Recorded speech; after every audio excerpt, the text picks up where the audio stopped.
Bom dia, muito bom dia. Sejam bem-vindos a esta segunda-feira, 24 de janeiro. Sejam muito bem-vindos a esse Despertar com Inspiração, onde hoje nós vamos falar nessa mini aula, né, de 30, 40 minutos no máximo, sobre as feridas emocionais da infância que estão na nossa vida adulta, que muitas vezes nós nem percebemos que estamos sendo assim, que estamos agindo dessa forma em função dessas feridas emocionais lá da infância ainda não tratadas, ainda não elaboradas, ainda não, colocadas ali realmente um curativo para poder viver uma vida mais adequada, mais assertiva, com menos peso, com menos carga, certo? Sejam muito bem-vindos.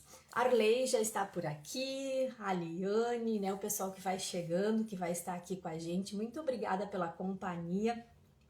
Aqueles que gostam também, né, dessas mini aulas, anotar, né, para poder depois rever esse conteúdo, tirar depois as suas dúvidas, né? Então pega aí o seu bloco de anotação, pega a sua caneta, pega a sua água, né? Eu sempre bebo água de manhã cedo e tenho o meu shot da imunidade, né? Se alguém tiver curiosidade para saber, depois eu ensino para tomar aí todos os dias em jejum antes da gente começar, né, esse trabalho, ok? Eu considero um tema extremamente importante, absolutamente atual em todos os tempos, ele é atemporal, porque sempre estamos aí, né, nos desafiando numa vida adulto, em desenvolvimento humano, em desenvolvimento profissional, em desenvolvimento de relacionamentos, né, em projetos, e também sempre estão nascendo e sendo, né, conduzidas, sendo educadas, sendo ensinadas outras crianças. Então é um tema que serve para todo o tempo e a gente precisa prestar atenção nisso. E esse tema é um tema que é focado tanto aos adultos hoje que estão vivenciando algumas dessas situações que nós vamos falar aqui, e também é direcionado, focado para aqueles adultos hoje que têm filhos, né? Que estão aí cuidando, preparando filhos também para o futuro. Então, tanto aqueles que hoje já são adultos, vivenciam isso e que não têm filhos, podem estar curando, olhando para si mesmo nessas situações, e aqueles que têm filhos podem estar, né, melhorando a sua condição do papel aí paterno, papel materno. E mesmo que não sejam pais, mas sejam responsáveis pela educação, pela formação de algumas crianças, podem estar atentos a essas, né, questões que nós vamos tratar aqui para poder direcionar essa criança para um atendimento, né, para um acompanhamento psicológico, enfim, o que for necessário, ou pode também prestar atenção nesse adulto e mudar um pouco o seu relacionamento com ele para melhorar essa condição, entender o porquê de algumas atitudes hoje, ok? Muito bem, então vamos lá. Por que a questão de feridas emocionais na vida adulta, né? Existem teorias que trabalham com 3 feridas, existem teorias que trabalham com 5, existem teorias que trabalham com mais feridas, tá? Eu vou trazer 7 feridas emocionais aqui da infância que nós vivenciamos e que de alguma maneira nós carregamos para a vida adulta, muitas vezes sem nos darmos conta, de forma inconsciente. Ou a gente lá na vida adulta, a gente se defende sem saber, né, dessa ferida lá da criança, ou a gente replica essa ferida, esses atos em outras coisas da nossa vida e a gente não percebe, a gente simplesmente pensa que somos assim, que nossa personalidade, nosso temperamento, nosso caráter, nosso jeito de ser e de atuar e de conviver é assim, né? E tem uma razão de ser, muitas vezes. Então nós precisamos olhar para isso para poder curar, para poder ressignificar, para poder dar um outro rumo para tudo isso também, tá? Chegou aqui também a Suelen. Beijo, Suelen, seja bem-vinda. E o que acontece na fase, então, da infância, tá? Só pra gente relembrar, ou para quem não sabe, né, poder ter claro isso, dentro da área médica, da área de saúde, inclusive da área de educação, a fase da infância, a criança é considerada desde o momento pré-concepção até os 12 anos de idade. Então, hoje a gente fala 12 anos, pré-adolescência, 10 anos já está entrando na pré-adolescência. Ok, isso são nomenclaturas para a gente entender um pouquinho das características de cada fase. Mas, na verdade, a gente considera esse grande período, desde da pré-concepção até os 12 anos, fase da infância, com diversas mini fases dentro dela e com várias características em cada uma delas. O que importa é a gente saber que a fase da infância é uma fase extremamente rica, muito rica, de aprendizado, de absorção de coisas, né? De informações. É onde vem aquele HD zeradinho ali, sem nada, e a criança é uma esponja. Vocês já devem ter ouvido falar isso, né? Na nossa infância, nós somos uma esponja, nós absorvemos absolutamente tudo. Tudo, tudo, tudo. Andréia, tudo mesmo? Sim, tudo. As coisas boas e as coisas ruins. Tudo que nós estamos vendo, tudo que nós estamos sentindo, tudo que nós estamos ouvindo. Todos os nossos sentidos, todos os sentidos da criança estão alertas para absorver. Ela é uma esponjinha sugando tudo. Então, vocês já podem ter uma ideia daí o que pode vir a acontecer se a gente não conduzir de uma maneira adequada. Então, tudo que está acontecendo ao seu redor, ou tudo que está sendo diretamente tratado com a criança, ela absorve negativo e positivo, coisas boas e coisas ruins. Então, essa fase é uma fase de muita riqueza de aprendizado, de muita absorção. Porém, também é uma fase onde vai estar se formando, realmente consolidando, vai estar fazendo aquela base bem forte para aquele alicerce, né, aquele concreto para se erguer aquele adulto, para se viver a adultez. Então, essa base, esse concreto, né, essa firmeza de base começa nessa fase que a gente está falando aí da infância, que vai até esses 12 anos aproximadamente. Então, o que acontece? É uma fase que vai formar o meu caráter, que vai contribuir para o meu temperamento, que vai contribuir para a minha autoestima, que vai contribuir para a minha capacidade de resiliência futura, para a minha capacidade de, diante de situações de insucesso ou de frustração, eu passar por uma tolerância, eu saber superar. Então, todas essas questões começam a ser formadas nesta base lá da infância. Essa base vai poder sustentar a adultez, vai poder sustentar esse adulto futuro, né? Então, é isso que a gente precisa olhar. Então, é muito importante porque aí também, né, como a gente falou de autoestima, resiliência e outras coisas, aqui também se formam, né, se sentem, se vivem algumas feridas bem complicadas que se seguem para a vida adulta, né? Então, é importante a gente olhar para isso hoje, na nossa vida adulta como estamos, e olhar se nós temos responsabilidade sobre alguma criança, seja como professor, educador, como pais, né? A gente poder dar uma olhada nisso para tentar intervir de uma maneira positiva na vida dessa criança, na construção desse adulto, desse cidadão futuro aí, né? Então, realmente, as feridas que acontecem lá na infância, o que é vivido lá na infância, pode ser muito intenso, pode ser muito dolorido e pode gerar toda uma condição de ações, atitudes, comportamentos lá na vida adulta que a gente acha que não tem a ver e tem tudo a ver com essa fase, ok? Bom dia, Angélica, bom dia, Néia, outras pessoas chegando aqui.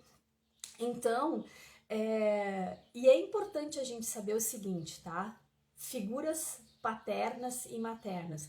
qual é o papel de nós, né, para quem tem filhos, né? Qual é o nosso papel? O pai é aquele que dá o impulso para a vida, aquele que dá o impulso para as conquistas, para as realizações, né? Para ir adiante, para a superação. Esse é o principal papel do pai, vamos dizer assim, dentro da formação dessa criança, desse futuro adulto. E a mãe é aquela que traz a proteção, que traz a nutrição, que traz o afeto, que traz o aconchego. Então são esses papéis principais. Quando há falhas nesse papel, de alguma maneira, por querer ou, né, por situações de vida, absolutamente haverá uma falha, haverá um gap nessa formação, nesta fase da infância aí que nós falamos, e certamente poderá haver, né, resquícios disso lá na adultez, lá na vida adulta, ok? Então vamos lá falar dessas 7 feridas, depois de ter entendido tudo isso, como funciona, por que é importante. Vamos olhar para essas 7 feridas aqui que eu quero trazer para vocês e como que se apresentam lá quando criança e quando, né, adulto, como que a gente percebe esses traços, tá bem? Então vamos lá. A primeira ferida, para quem quer anotar e fazer a mini aula, como eu digo, é a ferida do medo do abandono. Esta é uma ferida que é muitas vezes ocorrida até em situações hilárias, que a gente acaba depois rindo, que a gente acaba depois, né, até brincando com essa situação, por exemplo, de alguém esquecer a criança na escola por um tempo. Isto, num primeiro momento, naquela vivência, é um terror, né? É realmente uma situação amedrontadora para a criança ser esquecida, né? No clube, ser esquecida na escola, ser esquecida em algum lugar. Depois acaba até tendo situações, eu já percebi isso com algumas famílias, assim, brincando, rindo, ok, parece que se superou. Mas aquela pequena situação ali que parece não tão abalada emocionalmente, acaba futuramente trazendo muitos problemas. Então, o que acontece? O medo de abandono, a criança vivencia isso de uma maneira muito intensa. E eu vou contar para vocês uma situação minha. Dentro das feridas que nós vamos falar aqui, é importante você saber o seguinte: se você é pai ou se você é responsável, né, por alguma educação aí, não é necessariamente por querer. Às vezes há situações de vida que levam pais e levam responsáveis a agir de uma determinada forma. E isto, né, mesmo sem a intenção de ferir, mesmo com uma intenção boa de proteção, inclusive de cuidado com a criança, ela pode vivenciar ao contrário, ela pode vivenciar de uma maneira diferente. E isso aconteceu comigo e eu quero trazer o meu exemplo aqui nessa situação de medo do abandono, né? Quando nós éramos pequenas, eu tinha 4 para 5 anos e nasceu o meu irmão.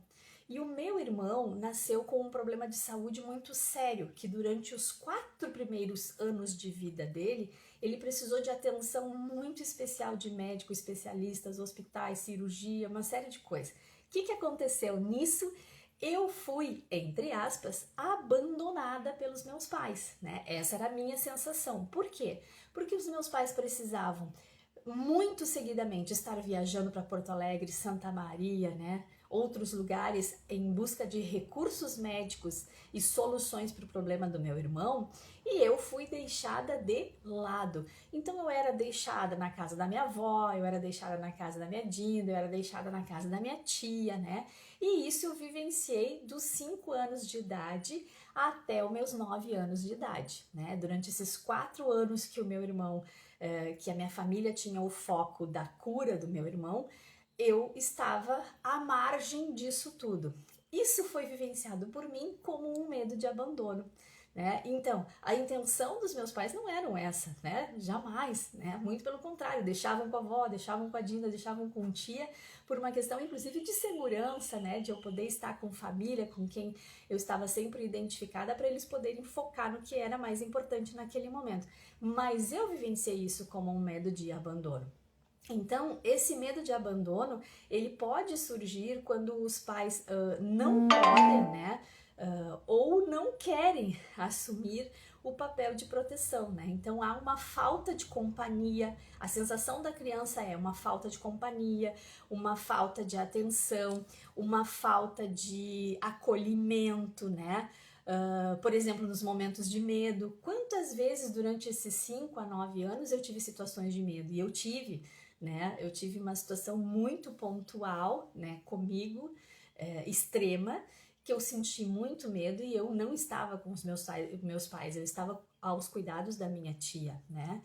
Então, isso tudo, sim, a Andrea vivenciou. Enquanto criança, lá na sua fase de infância, ela vivenciou isso.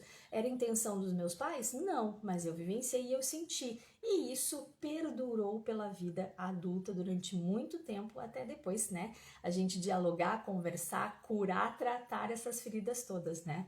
Acho que eu me tornei psicóloga primeiro para curar as minhas próprias feridas, que todo mundo fala isso, quem entra para psicologia vem com o objetivo primeiro de se autolimpar, se autocurar para poder curar os outros. E tem lógica, né? É importante a gente estar bem para poder ajudar e curar os outros, né? Então, o que acontece? Esse medo de abandono, vivenciado lá nessa fase, lá na vida adulta, no adultez, o que acontece lá no adultez? Vai ser uma pessoa naturalmente insegura emocionalmente, uma pessoa que sempre vai estar, né? Ai, será? Mas será que vai dar certo, né? E se acontecer tal coisa? É uma pessoa insegura emocionalmente. Ela não tem as suas emoções bem gerenciadas, bem firmes, bem determinadas, bem expostas, né?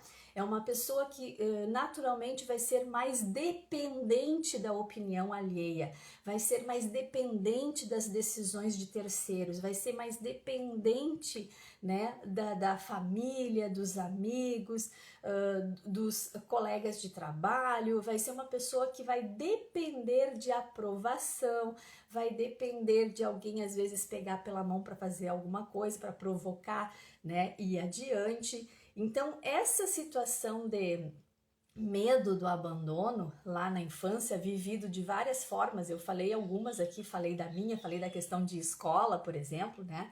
Mas pode ter outros exemplos aí que vocês podem até contribuir. Então, essa primeira ferida, o medo de abandono, lá na vida adulta a gente vai perceber isso. Um adulto, uma pessoa, né, com idade cronológica e tudo mais para estar de uma outra forma e ela é insegura emocionalmente, ela é dependente emocionalmente, normalmente são um pouco mais solitárias ou mais antissociais, né? Eu, durante muito tempo na minha vida, eu não queria ir a festas onde tinha muita gente, que eu ia ter que estar convivendo, conversando.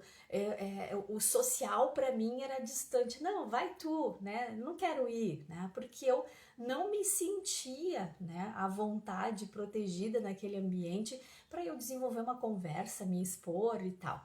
Então, essas coisas na vida adulta a gente vai percebendo que pode ter essa ligação com essa ferida lá na infância do medo do abandono. E muitas vezes as pessoas que vivem essa situação do medo do abandono, lá na vida adulta, quando estão um pouco mais solitárias, até por escolha, eu estou um pouco mais sozinha hoje, vou ficar em casa, quero ler um livro, enfim, né? Às vezes a sensação de solitude é sentida como desamor. Olha que loucura, né? Então, isto pode estar muito atrelado às feridas lá da infância e a gente estar agindo aqui como um adulto dessa forma sem perceber que isso ainda tem uma raiz lá atrás, ok? Outra ferida importante que a gente pode vivenciar dentro da infância, né, com consequências lá na vida adulta: rejeição. A sensação de rejeição, a vivência de rejeição é uma vivência extremamente dolorosa, é uma das feridas mais dolorosas que tem. A criança, né, se sentir rejeitada, sofrer, por exemplo, um desprezo, né? aquela sensação de inferioridade, de menos-valia, e às vezes a gente percebe, né, hoje, talvez nem tanto pela evolução da educação, da sociabilidade, de tecnologias e uma série de coisas, também tem a função, às vezes, de aproximar. Mas existem sim, muito ainda, né, essas práticas de bullying, essas práticas de diferenciação de uma criança com a outra, né, de realmente um desprezo pelo que ela é, pelo que ela veste, pelo como ela vive, né, onde ela está, em que escola estuda, com quem ela se relaciona, tipos de amigos, né, o clube e tudo mais. Então pode haver, e a rejeição é a ferida mais dolorosa sentida, tá? É a que fere mais, vamos dizer assim, que traz mais consequências realmente, né? Como eu digo, física, emocional, espiritual, traz realmente essas consequências. Então é esse sentimento da criança, né? Diante de qualquer situação, de menos-valia, de inferioridade, né? A questão de insegurança, de desprezo, de se sentir desprezada naquele ambiente, desprezada na sua ação. E muitas vezes essa sensação de rejeição é uma coisa simples, por exemplo, que os pais ou alguns responsáveis não percebem. A criança chega, por exemplo, com um desenho lindo, maravilhoso, bacana, alguma coisa legal que ela produziu e ela traz para lhe mostrar, né? Mãe, pai, ou tio, Dinda, ou amigo da minha mãe, né? Olha aqui que eu trouxe para te mostrar que eu fiz. E ela chega com esse desenho lindo e maravilhoso e a pessoa, tá legal, poderia fazer outra coisa. É uma opinião real, talvez, daquele adulto sobre aquele evento que a criança trouxe, mas ela vivencia aquilo como uma rejeição. Ele me rejeitou, ele não quis olhar o meu desenho, ele não quis olhar o meu caderno, ele não deu atenção, ele não prestou, né, o interesse àquilo que eu estava mostrando. Então ele sente como uma rejeição, ele sente que aquilo que ele fez é menos valioso, que aquilo não interessa às pessoas, que aquilo não chama a atenção das pessoas, que aquilo não desperta curiosidade, né, que não consegue se aproximar com as suas realizações. Então isso é sentido pela criança como uma rejeição. E o que acontece lá na vida adulta, na fase adulta, né? Quase sempre aquelas pessoas que a gente percebe assim que elas parece que não tem muito brilho, né? No olhar, no seu semblante, elas não comemoram facilmente as suas conquistas, as suas realizações, né? Elas têm dificuldades de relacionamentos em todas as esferas, em graus diferentes, em intensidades diferentes, em características diferentes, mas elas têm dificuldade de relacionamentos em todas as esferas. Então, relacionamentos familiares ela tem dificuldade, relacionamentos profissionais ela tem dificuldade, relacionamentos sociais ela apresenta algum tipo de dificuldade, né? Seja a questão afetiva, ela apresenta um pouco de dificuldade. Então, são aquelas pessoas, aqueles adultos que parecem ser um pouco mais frágeis e por serem mais frágeis eles se protegem, né? Então eles têm uma fragilidade diante das críticas também e pouco comemoram, celebram, né, coisas boas na sua vida, né? Coisas positivas, conquistas, enfim. Então essa é a ferida da rejeição que muitas vezes lá na vida adulta a gente está percebendo esse tipo de atitude. E rejeição, de novo, pode ser rejeição mesmo, né? Uma criança que foi abandonada, uma criança que foi, né, largada à sorte, uma criança que teve essas situações, por exemplo, que nós falamos, né? De rejeição da sua produção, do seu ser, da sua fala, do seu diálogo, né? Muitas vezes a gente não quer ouvir, a gente não quer prestar atenção, a gente não quer conversar, e isso é sentido pela criança como uma rejeição. Fora a rejeição mesmo, né? Às vezes de separação, que rejeita a criança, que abandona, e aí já se soma a outras feridas que a gente já vem falando aqui, né? Então a ferida da rejeição traz isso. Lá na vida adulta a gente vai vivenciar essas características que eu estava trazendo para vocês nesse adulto lá, ok? Uma outra ferida, então, que é importante a gente olhar. Acenando aqui, Angélica, Raquel, beijo. Abração para sua mãe, uruguaiana. Adriane também. Outra ferida, então, para a gente olhar e prestar atenção que se gera lá na infância e que lá na vida adulta tem as suas consequências, tá? Realmente isso existe, né? Isso, infelizmente, está intenso, né? No momento de pandemia, mais ainda se intensificou, que é a violência intrafamiliar. A questão de uma violência intrafamiliar é extremamente dolorosa, como a ferida da rejeição que nós estávamos falando. São as duas mais pesadas, mais que carimbam mais cicatrizes realmente emocionais e até físicas, né? Infelizmente na gente, ok? Então a violência intrafamiliar pode ser desde a questão de castigos, né? Castigos mais longos, frequentes, severos, né? Desproporcionais. Muitas vezes os pais, os responsáveis ou até educadores não têm essa condução adequada de um comportamento, de uma atitude, e a forma que eles sabem lidar com isso é através de castigo longo, castigo frequente, desproporcional às vezes pela situação, né, que surgiu, que apareceu, castigos mais frequentes, brigas, insultos, né, insultos verbais, às vezes até uma força, né, física, uma violência física mesmo, de pegar forte um braço, de empurrar. Então essa violência intrafamiliar de diversas formas, desde o castigo, né, até realmente esses atos um pouco mais agressivos, isto tanto sendo como vítima, quanto espectador, quanto testemunha. Isso é muito importante colocar aqui. Às vezes as pessoas dizem assim, mas ele ele nunca foi agredido, mas ele presencia o pai e a mãe brigando, esses insultos, essas situações.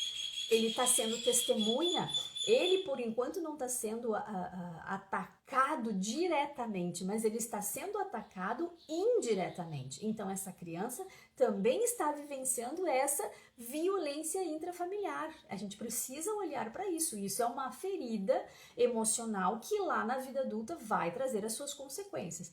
Então a violência intrafamiliar é extremamente dolorosa, é extremamente machuca, fere muito, assim como a rejeição. São as feridas que mais ferem, são as feridas mais difíceis de serem tratadas, são as feridas que trazem mais consequências negativas na vida adulta, a rejeição e a questão da violência intrafamiliar. E lembrando, violência intrafamiliar, desde a questão de castigo, eu só sei corrigir com um castigo, né? E os meus castigos são duros, são severos, são longos, né? São desproporcionais. Eu só sei fazer obedecer com insultos, com gritos, com palavras torpes, né?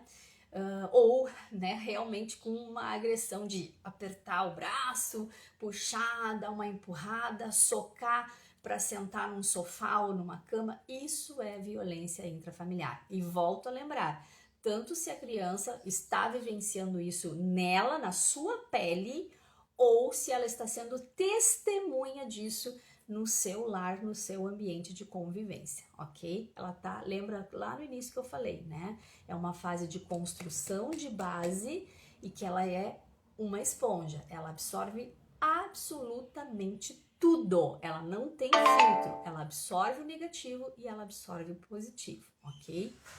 O que são outras, aliás, o que isso na vida adulta, então, traz como consequência? Possivelmente, uma das primeiras coisas que a gente percebe é uma pessoa que vai replicar isso. Normalmente, inconscientemente, essa pessoa que sofreu uma violência intrafamiliar, na vida adulta ela não vai ter facilidade para demonstrar amor e ela vai se afastar da questão de afeto e de amor. Ela não vai se permitir vivenciar isto.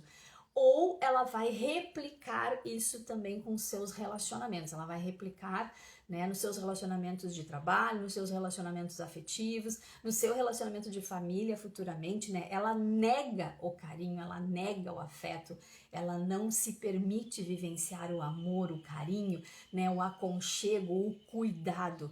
Ela se sente desprezível em relação a isso e ela tem medo de se permitir isso. E ela afasta. Ela também pode replicar, ela também pode ser exatamente agressiva, insultar, tratar sempre com autoridade e poder as coisas lá no futuro. Então isso é uma das consequências dessa ferida da violência intrafamiliar lá na vida adulta, ok? Chegando mais aqui, Tayane, bom dia, Silvia, Letícia também, sejam muito bem-vindas, tá? Outra ferida, então, que é importante a gente olhar, ferida da injustiça, ok? A injustiça, a gente precisa relembrar lá da questão do início de absorção, de aprendizado, de alicerce, né? E que a criança está absolutamente absorvendo tudo que ela está vendo, tudo que ela está percebendo, tudo que ela está sentindo, tudo que ela está vivenciando. Então, a ferida da injustiça lá na infância é quando a gente percebe, por exemplo, assim, favoritismos, né? Entre membros da família, entre um primo e uma prima, entre os irmãos, né? Tem mais o favoritismo do pai, a outra tem mais o favoritismo da mãe, por exemplo. A questão de senso de justiça ela é abalada. Começa um sentimento de tratamento de diferenças. Mas eu sou tratado diferente do fulano, né? Para mim eu tenho que fazer isso, o fulano não, tem que fazer outra coisa. Para mim é importante fazer isso aqui, mas do fulano não cobram nada. Então, é esse senso de justiça vivenciado no lar, quando se tem, por exemplo, mais irmãos, ou quando se convive muito com outras pessoas, ou inclusive na escola, as crianças vivenciam muito isso, existe, infelizmente, tratamentos diferenciados dos professores com alguns alunos, né, dos educadores, e isso, assim, é bom quando a gente se identifica mais com um, quando a gente tem essa proximidade mais de um, mas a gente não pode tratar diferente os outros em função disso. E infelizmente se vivencia. Então a questão da ferida da injustiça na infância, na criança, é bem delicada, porque é aí que está se formando o alicerce que a gente estava falando lá no início, lembra? Então, olha como é que ela está percebendo as coisas. Ela está percebendo um mundo injusto, ela está percebendo atitudes das pessoas que ela mais confia, injustas, né, desmedidas, favoritismos, né, diferenças de tratamento de um para outro, de cobranças.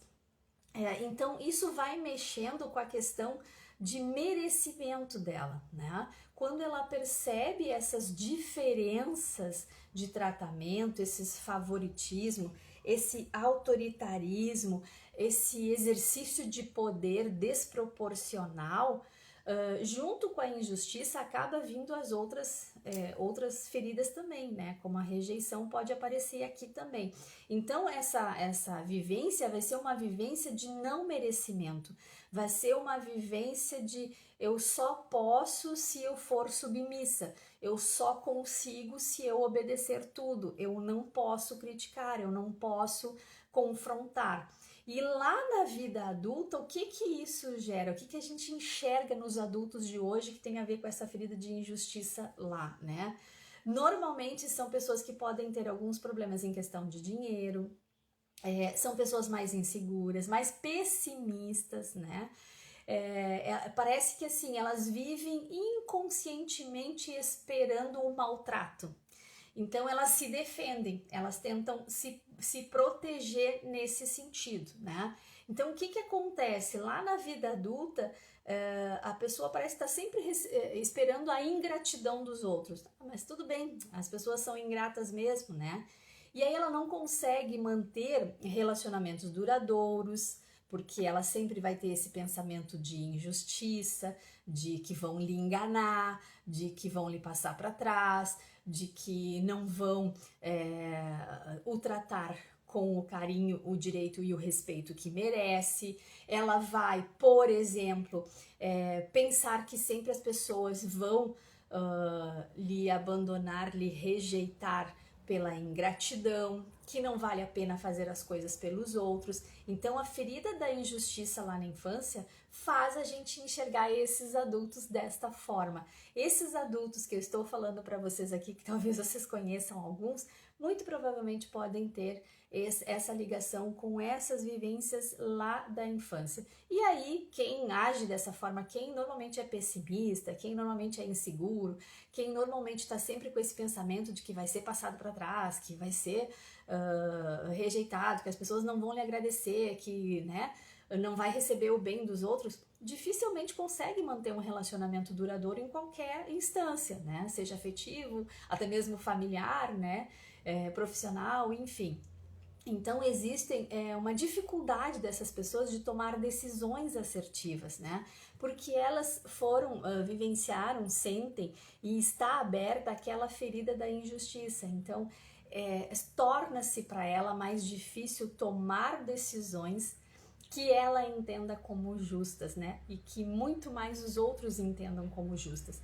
São feridas que são levadas para essa vida adulta, dificultando essa pessoa de tomar decisões assertivas, próprias, determinadas e decisões com confiança naquilo que está fazendo para o seu bem e o bem maior, ok? Outra ferida, então, já foram aí 4, eu acho, se eu não me engano, né? A outra ferida, então, que é uma ferida importante da gente olhar, é humilhação. Humilhação. E a humilhação, hoje se fala muito da questão de bullying, né? A gente conversa muito aqui em casa, eu, meu marido, minha filha, né? Que isso é novo e, de certa forma, eu vou dizer para vocês, para mim é muito modismo, tá?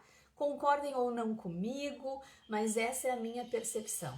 Hoje a questão de bullying é muito modismo e muito relacionado a essa presença de pai, mãe, educação, desses responsáveis sobre essa criança.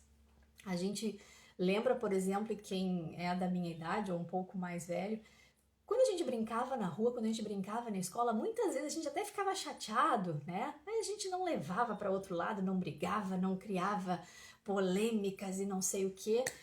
Quando alguém te dizia assim, magrela, olha lá a Olivia Palito, né?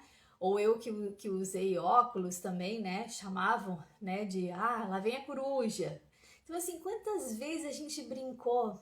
O gordo, a gente chamava o gordo, né? O amigo gordo, o primo gordo, gordo. Era recebido, né, como uma brincadeira, com uma chacota, sim, né? Uma risada, mas não tinha o peso que hoje se coloca nessas coisas dentro do emocional das crianças, né? Mas está aí, eu preciso me colocar diante de vocês como essa palavra, porque acaba que isso sim está lá na questão de uma humilhação. Então, a ferida de humilhação é essa vivência de um ambiente familiar, onde o ambiente escolar nocivo, né, ou social, né? Daqui a pouco a criança faz parte, por exemplo, de uma natação, de um futebol, de um clube social e tem também essa convivência. Então, a humilhação é essa vivência de um ambiente familiar, escolar, social nocivo, onde há criação de traumas. Criam-se traumas das crianças nesse ambiente nocivo. Né? Então, esses traumas, o que acontece? Quando eu permito, né, quando eu vivencio esses traumas na minha vida, lá na infância, normalmente vai criar tristeza, vai criar de novo menos-valia, vai criar ansiedade, vai criar problemas de autoestima. Então, a questão dessa ferida da humilhação criam traumas e esses traumas vão trazer essas vivências de tristeza, de menos-valia, né? Essas situações que eu estava falando aqui. E aí lá na vida adulto, quando adulto, o que a gente percebe dessa ferida na vida adulto, né? Normalmente são pessoas de pouca ambição para o futuro, pessoas que se contentam com muito pouco, né? Elas até se julgam muitas vezes minimalistas, né? Simplistas, mas mais por uma questão de proteção da humilhação, né? Que ainda é uma ferida aberta, do que realmente o que elas gostariam de fazer e vivenciar nessa vida futura. Então, esse adulto que vivenciou essa ferida de humilhação, normalmente ele vai estar apresentando esse comportamento de pouca ambição com o futuro, ele vai se auto-sabotar, ele vai trazer uma tirania para si mesmo, para sua vida, para os seus projetos, para os seus sonhos, né?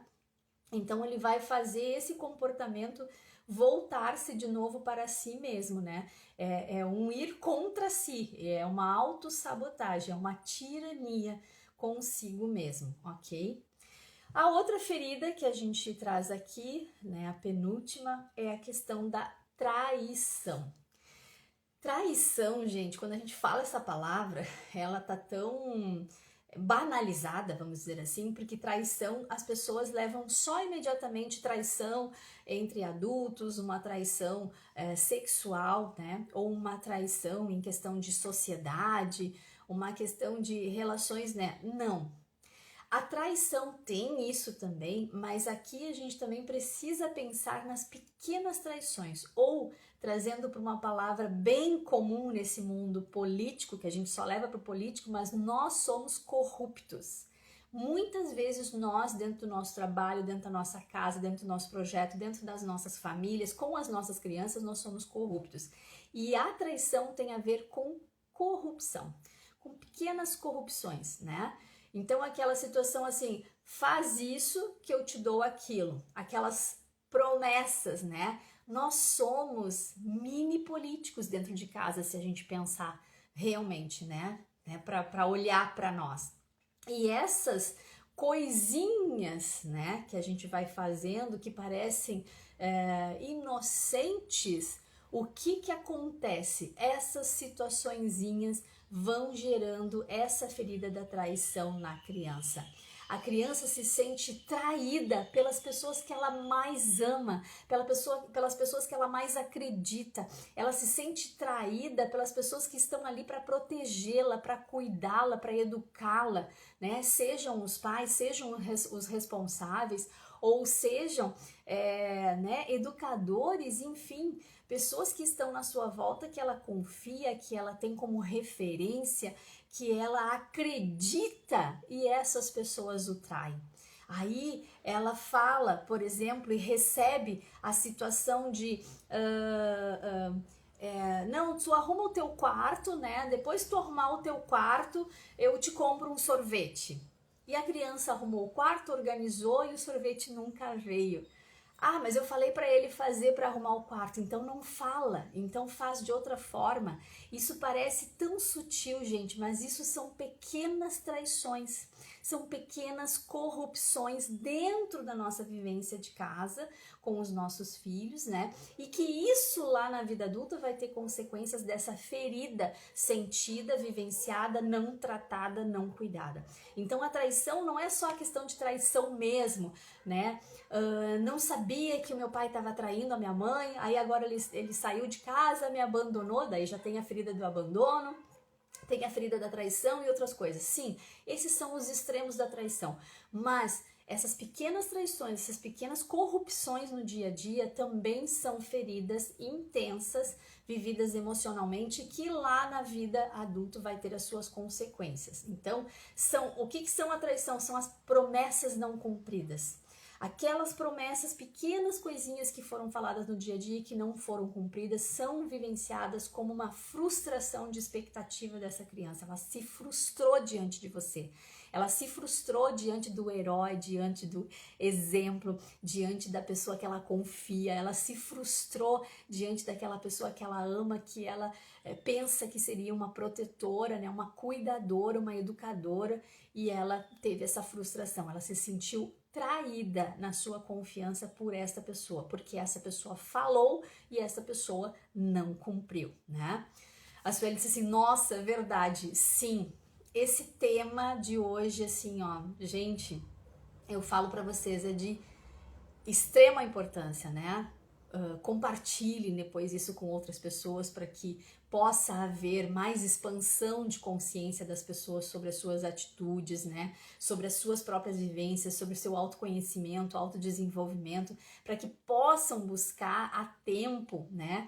Ressignificação disso, possam buscar cura, possam buscar acompanhamento psicológico e que seja, mas que possa mudar a sua própria história, conhecendo a sua própria história e vivências, o que aconteceu aí na sua trajetória, né?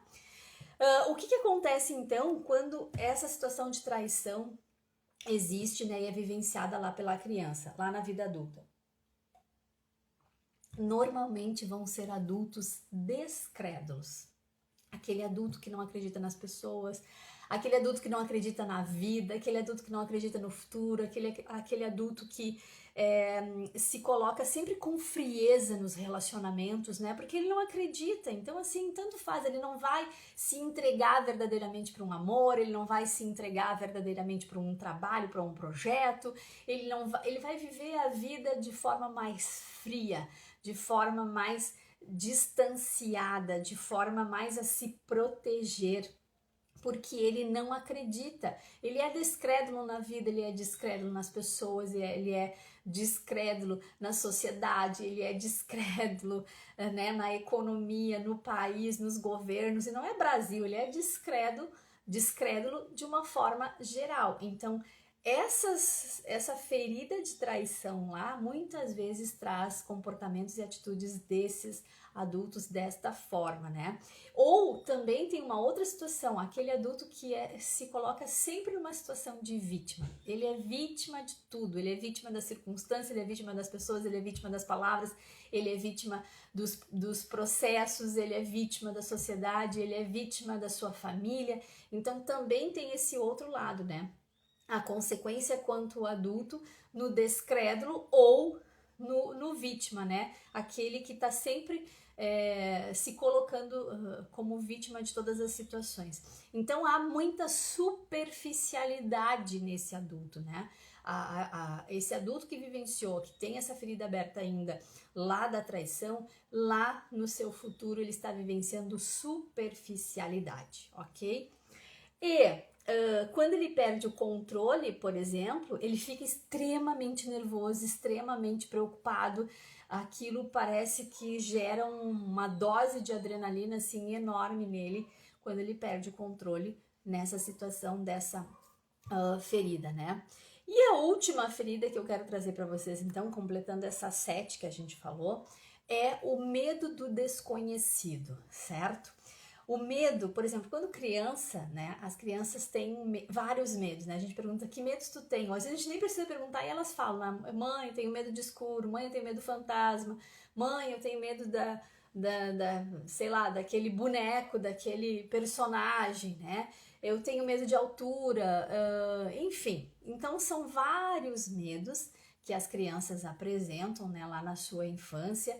E quando nós adultos que estamos tratando com essas crianças não adequamos essa situação, quando a gente destrata ou trata inadequadamente, nós estamos permitindo que essa ferida do medo do desconhecido se instale e se intensifique e faça realmente uma marca dentro desta criança. Então esse medo do desconhecido que a gente está falando lá, da questão quando a criança tem medo de escuro, medo de fantasma, medo de personagens, né, medo de às vezes algum adulto que gera um medo nessa criança, o que acontece? Muitas vezes os adultos, né, para tentar minimizar, que é isso, medo, seja corajoso, né, medrosa, né, Ai, tá tendo medo disso, tá sendo covarde.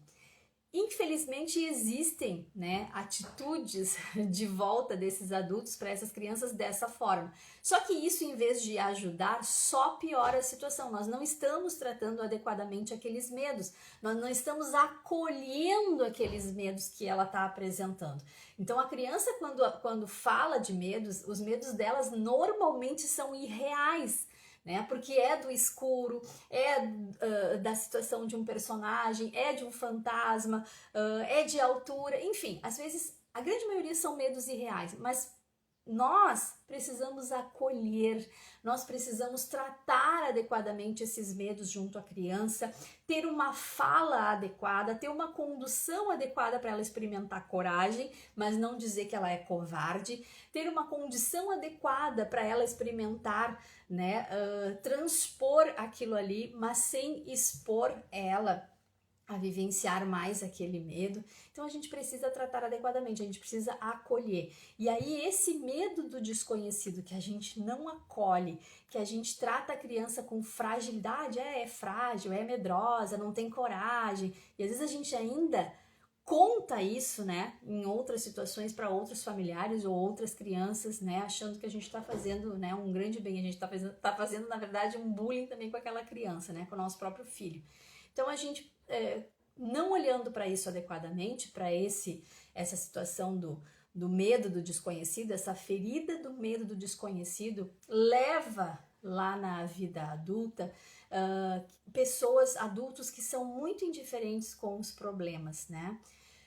Parece que as coisas estão acontecendo, que existem situações que ele precisa entrar, que ele precisa resolver, que ele precisa tomar decisões, que ele precisa agir e ele não age. Mas ele não age porque internamente ainda tem esse medo do desconhecido. Essa ferida está ali. E ele faz o quê? Ele trata de uma forma indiferente das coisas, né? Tanto faz como tanto fez, apático diante dos problemas, mas é uma apatia de proteção, é uma apatia para não resolver, é uma apatia porque eu tenho medo do desconhecido, é uma apatia porque eu não sei como fazer isto, né? E aí o que acontece? Além dessa apatia, indiferença aos problemas, porque eu tenho esse medo e eu não sei resolver, eu também, enquanto adulto, resultado dessa ferida do medo do desconhecido, eu acabo sendo extremamente empático com os demais, ao extremo, né? Nós precisamos ser empático com os demais, mas eu não posso ser indiferente aos problemas, né? E só ser empático. Eu preciso ter o equilíbrio das duas coisas. Eu preciso olhar para os problemas, para as coisas que precisam ser resolvidas, que precisam ser ditas, que precisam ser tratadas, e eu não posso simplesmente só ser empático. Então, essas são as consequências lá na vida adulta desta ferida lá da infância emocional que não foi tratada e que foi intensificada, ok? Gente, então passamos aí nessa mini aula de hoje, né, por essas 7 feridas emocionais da infância que geram essas consequências lá na vida adulta e que muitas vezes nós adultos estamos vivenciando isso sem perceber, inconscientemente, né, fazendo esses comportamentos, fazendo essas atitudes e replicando muitas vezes isso e não percebemos, não temos nem a ideia que isso tem a ver sim com essas feridas emocionais lá da infância. Então, como eu falei para vocês desde o início, né, é importante nós hoje, enquanto adultos, nos reconhecermos, né, no nosso ter o autoconhecimento para a gente poder ter o autorrespeito e então o autodesenvolvimento. Quando eu me conheço e eu percebo, por exemplo, em mim alguma dessas atitudes que eu trouxe aqui para vocês hoje, opa, aqui tem um sinal. Pode ser alguma coisa relacionada com essas feridas, eu posso melhorar isso, eu tenho condições de ressignificar, eu tenho condições de buscar uma ajuda para buscar a cura, a mudança disso? Sim, então eu vou para este caminho. E nós, adultos, pais, responsáveis, educadores também, precisamos olhar nossas atitudes, nossos comportamentos diante dessas crianças se não estamos contribuindo para que uma ou outra dessas 7 feridas que eu tratei aqui com vocês hoje não estejam sendo intensificadas e sendo mais ainda, né, realmente feridas, né, nesse corpo, nessa mente, nesse psicológico, nesse emocional desta criança, ok? Gratidão mais uma vez, muito obrigada por todos que estiveram por aqui, né? Lembrando Arlete, Suelen, Liane, quem mais que passou por aqui? Angélica, enfim, que eu já fui falando durante o tempo de conversa, tá? Se fez sentido para você, por favor, né? Deixa lá o seu curtir, traz o teu comentário que eu amo ler. Se você quiser lá no direct fazer alguma pergunta, né, mais específica sobre isso, eu vou estar te retornando, com certeza, você já sabe disso, né, quem me acompanha aqui. E fico mais uma vez agradecida de coração, assim, ó, por poder contribuir, né, com este conteúdo valioso, como colocou aqui a Sueli, né, quão valioso esse tema, Deia, parabéns pelo conteúdo. Beijo, grata, tá? Que faça muito sentido para todos vocês, que vocês possam compartilhar para que outras pessoas possam ter expansão de consciência, como eu digo, né? Para que possam desenvolver o autoconhecimento, o autorrespeito e o desenvolvimento com esses conteúdos que possam chegar em bênção para outras vidas, tá bom? Um grande abraço, uma excelente semana para vocês, que Deus abençoe ricamente os seus passos, né? Deus abençoe ricamente as suas atitudes, os seus comportamentos, né? Os seus projetos, as suas realizações nesta última semana aí de janeiro, tá bem? Beijão para todos, ótima semana, até mais!